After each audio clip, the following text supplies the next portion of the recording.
మాకు ఇమీడియట్ గా రిలీజ్ తమన్ గారు రీ రికార్డింగ్ ఎలా ఉండబోతుంది, పాటలు నెక్స్ట్ రెండో సింగిల్ ఎప్పుడు రాబోతుంది, ఫ్యాన్స్ కి బొచ్చెడు క్వశ్చన్లు ఉన్నాయి. మీరు వాటి అన్నిటికీ ఇక్కడ సమాధానిస్తే వాళ్ళు చాలా హ్యాపీగా ఫీల్ అవుతారు.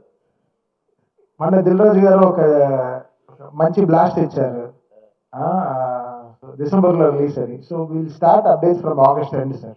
రఫ్లీ సింగిల్ రాలేదు కదా, అది ఆగస్ట్ ఎండ్ నుంచి అనుకుంటున్నాం సార్. ఇంకా డేట్ శంకర్ గారు ఫిక్స్ చేయాలి. 7 పాటలు సార్? సార్ 7 పాటల యాక్చువల్లీ 7 పాటలు ఉన్నాయి సార్. ఏ పాట రిలీజ్ చేస్తారని ఇంకా డిసైడ్ చేయలేదు. ఒక పాట ఆల్రెడీ లీక్ అయిపోయింది, బయటకు వచ్చింది. జరగండి అని. సో ఇప్పుడు ఇంకో నెక్స్ట్ సాంగ్ లీక్ అవ్వక ముందు ఇచ్చేద్దాం సార్. ఇంకా అవ్వదులేండి. Thank you sir. మీరు ఏకంగా గాడే తాళాలన్నీ వేసేద్దారు. సార్ మాధురి గారు, సంక్రాంతికి ఏమైనా ఇది జామ్ జంక్షన్ మీరు ఎన్ని చెప్పినా మేము అదే అడుగుతాం సార్. ఇప్పుడు ఏం లేదు సార్, అది చెప్తాం సార్.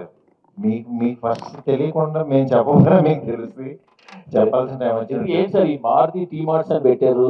సో ఒక యూత్ ని టాలెంట్ ని అందరినీ ఎంకరేజ్ చేయడానికి మీరు మొదటి నుంచి కూడా అసలు ఆ విషయంలో ముందుంటారు. ఒక సినిమాలో ఏదో ఒకటి కొత్త టీము, కొత్త ఆలోచన. అంటే మెయిన్ తను చెప్పిన ఐడియా బాగుంది. అంటే ఒక ప్లేస్ లో ఒక 6 మెంబర్స్ 6 టీమ్స్ ప్లే చేయడం మనకి ఇంతవరకు హైదరాబాద్ లో కానీ ఎక్కడా జరగలేదు ఇలాంటి కాన్సెప్ట్. ఈ కాన్సెప్ట్ కొత్తగా ఉంది, డెఫినెట్ గా చేద్దామని అనిపించింది.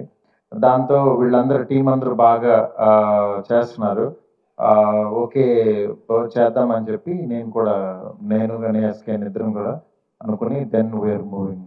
అట్లా అంటే దీనికి కూడా ఒక టైప్ ఆఫ్ ఇన్వెస్ట్మెంట్ ఇది కూడా అంటే ఇప్పుడు మన ఐపీఎల్ టీమ్స్ రకరకాలుగా వస్తున్నాయి. అంటే అలాగేమన్నా ఇది తెలియకుండా తర్వాత గ్రో అవుతుందండి బాగా. ఎందుకంటే టీమ్స్ అందరికి కూడా ఇప్పుడు నిజంగానే ఇది సీరియస్ గా తీసుకున్నారా లేదా అనే చాలా మందికి డౌట్ ఉంటుంది. బట్ ఇది ఒకసారి బయటకు వచ్చిన తర్వాత ఇది మేము ఎలా చూస్తున్నాం అనేది నిజంగా ఇందులో పార్టిసిపేట్ చేసిన వాళ్ళకి అర్థమవుతుంది. అందుకని చెప్పి ఇది తర్వాత చాలా పెద్దగా గ్రో అవుతుంది. అందుకని చెప్పి దీన్ని ఇప్పుడు బిగినింగ్ స్టేజ్ కాబట్టి కొంచెం ఎలా ఉంటుంది, బట్ దీన్ని నెక్స్ట్ లెవెల్కి తీసుకెళ్ళిపోతున్నాం. డెఫినెట్గా చాలా పెద్ద రేంజ్లో ఆడియన్స్కి ముందు చూపించబోతున్నాం సార్. శ్రీ గారు